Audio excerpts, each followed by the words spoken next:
नमस्ते, welcome to the व्यक्तित्व podcast.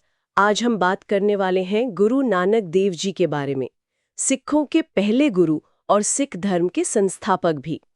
Guru Nanak Dev ji आज की इस चर्चा में हम उनके जीवन को, उनकी शिक्षाओं को और हाँ, उस समय पर उनके गहरे असर को समझने की कोशिश करेंगे। वो दौर भी काफी उथल-पुथल वाला था, तो चलिए उनके जीवन और विचारों की गहराइयों में उतरते हैं। तो शुरुआत करते हैं उनके जन्म से। गुरु नानक देव जी का जन्म हुआ 15 अप्रैल 1469 को तलवंडी गांव में। हाँ, जिसे आज ननकाना साहिब कहते हैं। अब पाकिस्तान में है ये जगह। बिल्कुल। पिता थे मेहता कालू जी, गांव के पटवारी, और माता तृप्ता देवी जी। उनकी एक बड़ी बहन भी थी, बीबी नानकी। हाँ, और बीबी नानकी का बहुत अहम रोल रहा है उनके जीवन में।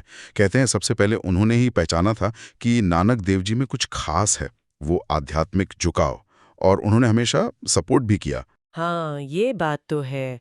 और बचपन से ही ऐसा लगता है नानक देव जी का मन सांसारिक चीजों में कम, रूहानियत में ज्यादा था। वो सवाल उठाते थे उस समय के जो भी रीति रिवाज थे, हिंदू मुस्लिम दोनों पर। हाँ, जैसे वो जनेऊ वाला किस्सा है, बहुत मशहूर है। हम जब पंडित जी जनेऊ पहनाने लगे तो बालक नानक ने मना कर दिया, बोले ये धागा तो मैला हो जाएगा, टूट जाएगा। असली जनेऊ तो मन का होना चाहिए। दया, संतोष, संयम, सच्चाई, ये गुण होने चाहिए। क्या बात है, मतलब बचपन से ही वो क्लैरिटी थी सोच में। बिल्कुल। और वो सच्चा सौदा वाला किस्सा भी है। पिता ने व्यापार के लिए पैसे दिए। हाँ, 20 रुपए। और उन्होंने क्या किया, रास्ते में भूखे साधु मिले तो सारा पैसा उन्हें खाना खिलाने में लगा दिया। और घर आकर कहा कि यही है सच्चा सौदा। हाँ, और एक और घटना है, भैंस चराने वाली, ध्यान में खो गए, भैंसें खेत में चली गईं। हाँ, पर जब जांच हुई तो कोई नुकसान नहीं मिला। लोग तो चमत्कार मानते थे इसे। सही। तो ये सारी बातें दिखाती हैं कि उनका ध्यान बचपन से ही रस्मों से हटकर अंदरूनी गुणों पर, सेवा पर था। हाँ, ये सिर्फ कहानियां नहीं हैं, ये असल में संकेत हैं कि वो कैसे एस्टैब्लिश्ड बिलीव्स पर सवाल उठाते थे और बाहरी दिखावे से ज्यादा आंतरिक सच्चाई, करुणा, सेवा, इन चीजों को महत्व देते थे। यही आगे चलकर उनकी फिलॉसफी का बेस बना। अच्छा, उनकी शिक्षा दीक्षा की बात करें तो उन्होंने फारसी सीखी, संस्कृत, गणित भी पढ़ा। हाँ, शिक्षा तो हुई थी, पर वो दुनियादारी में जिसे कहते हैं ना, मन नहीं रमा उनका। ज्यादातर वक्त चिंतन, ध्यान, ईश्वर की बातें, इसी में बीतता था। उनकी बहन बीबी नानकी तो हमेशा कहती थी कि ये कोई साधारण बालक नहीं है। बिल्कुल, वो समझती थी। फिर 1487 में उनका विवाह हुआ माता सुलखनी जी से। 2 बेटे भी हुए, श्रीचंद और लक्ष्मीदास। हाँ, और ये बात बहुत महत्वपूर्ण है, उन्होंने आध्यात्म के लिए घर नहीं छोड़ा, गृहस्थ जीवन में रहते हुए ही अपनी खोज जारी रखी। ये वाकई एक अहम पॉइंट है। बाद में वो सुल्तानपुर लोधी चले गए, अपनी बहन और बहनोई जयराम जी के पास। हाँ, वहां बहनोई ने नवाब दौलत खान लोधी के यहाँ मोदी खाने में काम दिलवाया, स्टोर कीपर या अकाउंटेंट कह सकते हैं। और उन्होंने वो काम भी बड़ी ईमानदारी से किया। कहते हैं सब लोग बहुत खुश थे उनके काम से। बिल्कुल, और सुल्तानपुर में ही उनकी वो दिनचर्या बनी, सुबह बई नदी में स्नान करना, हाँ, फिर घंटों ध्यान और भजन। और उनके बचपन के दोस्त भाई मर्दाना, जो रबाब बजाते थे, वो भी वहीं आ गए उनके साथ। कीर्तन की परंपरा की शुरुआत असल में यहीं से हुई। सही। तो सुल्तानपुर का जो ये फेज था ना, ये उनके स्पिरिचुअल डिसिप्लिन और सिख धर्म की जो भावी रूपरेखा थी, उसके लिए बहुत क्रुशियल था। गृहस्थ रहते हुए साधना, ये बैलेंस उनकी शिक्षा का केंद्र बना। और सुल्तानपुर में ही वो टर्निंग पॉइंट आया, वो घटना जिसने सब कुछ बदल दिया। हाँ, 1496 की बात है। वो रोज की तरह सुबह बेन नदी में नहाने गए, डुबकी लगाई और गायब।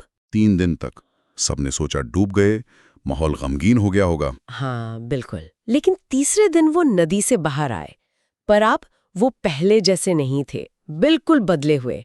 कहते हैं चेहरे पर एक अलग ही नूर था। सिख ट्रेडिशन मानता है कि इन 3 दिनों में उन्हें ईश्वर का साक्षात्कार हुआ, दिव्य ज्ञान मिला और आदेश मिला कि जाओ मेरा नाम दुनिया को सिखाओ। और नदी से निकलने के बाद वो कुछ समय चुप रहे। फिर उनके पहले शब्द थे, ना कोई हिंदू ना कोई मुसलमान। ये शब्द, मतलब सोचिए उस समय के माहौल में धर्म और जाति के नाम पर समाज कितना बटा हुआ था। हाँ, बहुत ज्यादा। ऐसे में ये कहना कि ईश्वर की नजर में सब एक हैं, कोई हिंदू नहीं कोई मुसलमान नहीं, ये तो सीधी चुनौती थी उस समय की कट्टरता को। इसका बहुत गहरा मतलब था, मानवता एक है, ईश्वर एक है, बाहरी पहचाने मीनिंगलेस हैं। और यही उनकी पूरी फिलॉसफी का बेस बन गया है ना। बिल्कुल, यहीं से उनकी शिक्षाओं का सार निकलता है। अच्छा, इस अनुभव के बाद ही उन्होंने वो लंबी यात्राएं शुरू की जिन्हें उदासी कहते हैं। हाँ बिल्कुल, ईश्वर का संदेश फैलाने के लिए भाई मर्दाना उनके साथ थे। और ये कोई छोटी मोटी यात्राएं नहीं थी, करीब 24 साल। 24 साल पैदल? हाँ, ज्यादातर पैदल, हजारों मील का सफर तय किया। 4 मुख्य उदासियां मानी जाती हैं, पूरब, दक्षिण, उत्तर और पश्चिम। अच्छा, इन यात्राओं में कुछ खास किस्से जुड़े हैं? बहुत सारे हैं। जैसे हरिद्वार गए, देखा लोग पूरब की तरफ मुंह करके पितरों को पानी दे रहे हैं। हाँ हाँ। तो गुरु नानक जी ने पश्चिम की ओर पानी फेंकना शुरू कर दिया। हाँ? लोगों ने पूछा, ये क्या कर रहे हो? बोले, पंजाब में मेरे खेत हैं, उन्हें पानी दे रहा हूं। तो लोग हंसे होंगे। हाँ, हंसे।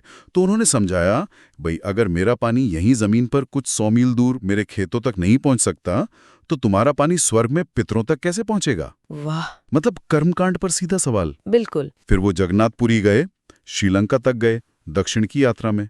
उत्तर में हिमालय, कश्मीर, तिब्बत गए, सिद्ध योगियों से मिले। हाँ, वो अचल बटाला वाली चर्चा। हाँ, सिद्ध गोष्ठ, वो गुरु ग्रंथ साहिब में दर्ज भी है, बहुत गहरा संवाद है उसमें। और चौथी यात्रा पश्चिम की ओर, वो तो और भी अनोखी थी शायद। हाँ, क्योंकि वो मक्का, मदीना, बगदाद तक गए। मक्का वाला किस्सा तो बहुत सुना है, वो काबा की तरफ पैर करके सो गए थे। हाँ, तो एक काजी या मुल्ला ने गुस्सा किया कि ओह। खुदा के घर की तरफ पैर क्यों किए हैं, पैर हटाने लगा। तो नानक जी ने क्या कहा?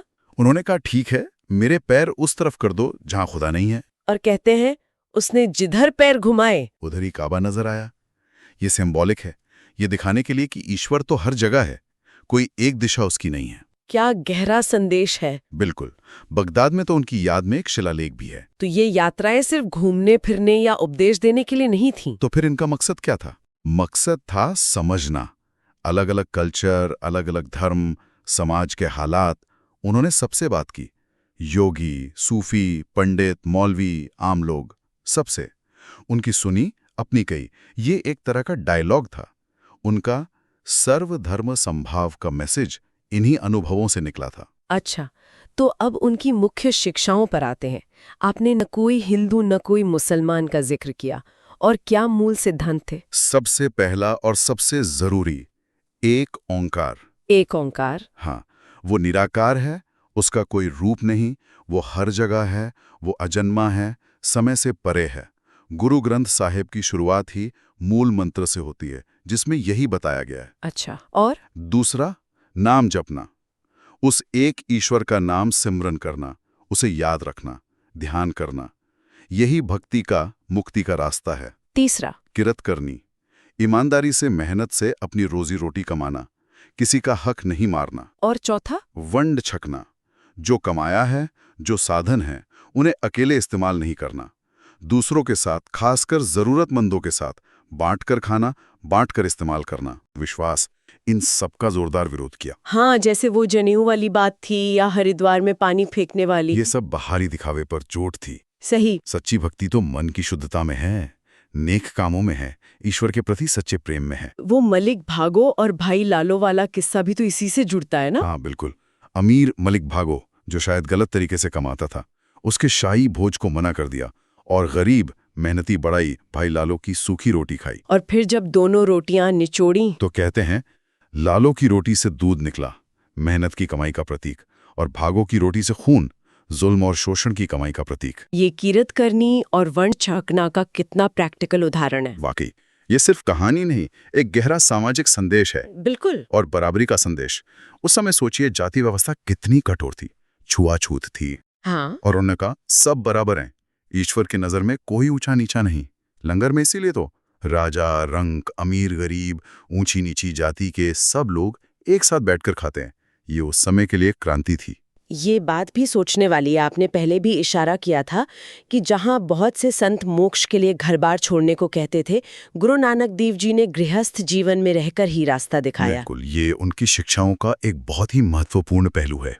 कबीर जैसे संत भी गृहस्थ थे, लेकिन नानक देव जी ने इसे अपनी टीचिंग का सेंट्रल पार्ट बनाया।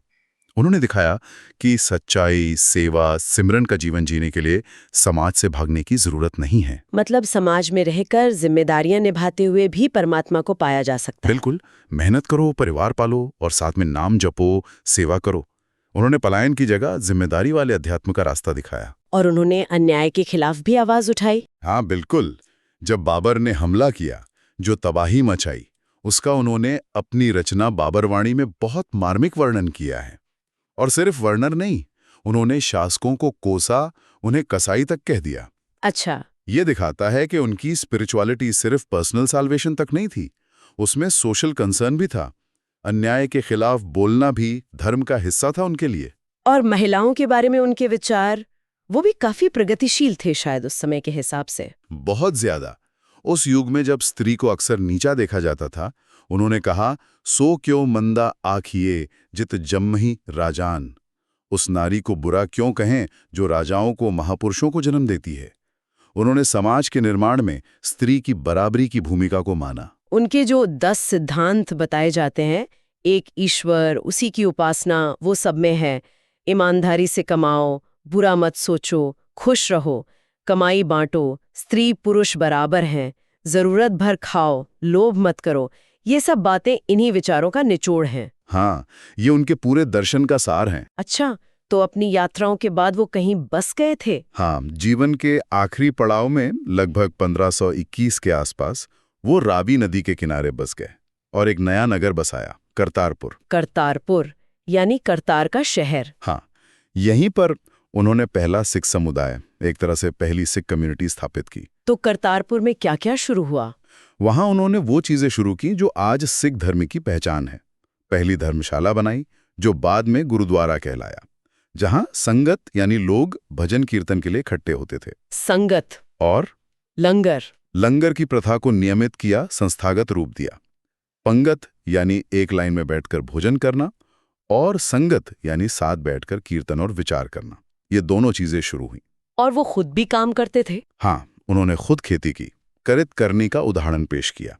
और यहीं पर उन्होंने अपनी कई महत्वपूर्ण बाणियां रची, जैसे आसा दी वार। तो करतारपुर एक तरह से सिख धर्म की संस्थाओं का जन्म स्थान बन गया।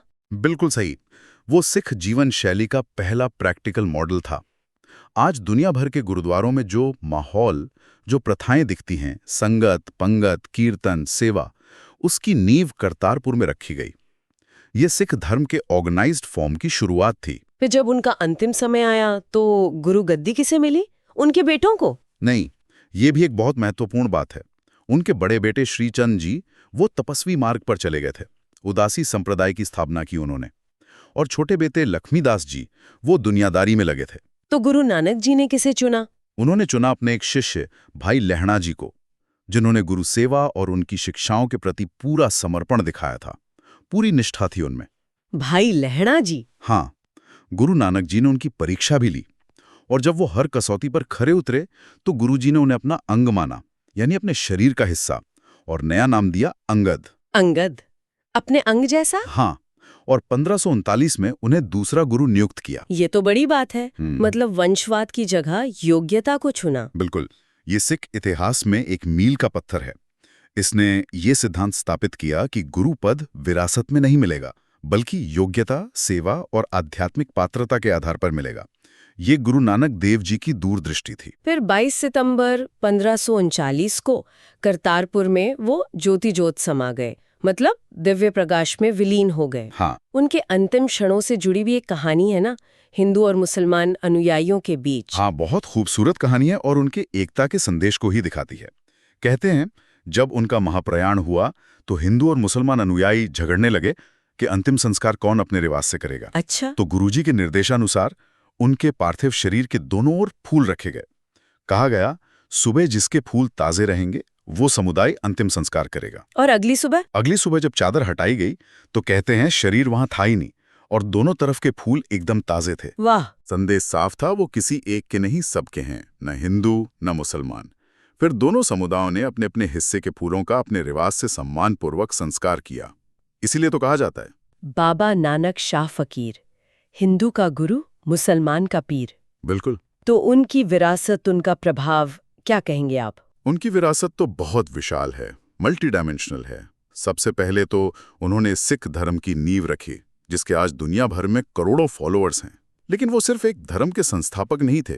और क्या थे? वो एक महान समाज सुधारक थे, एक क्रांतिकारी विचारक थे, एक ब्रिज बिल्डर थे।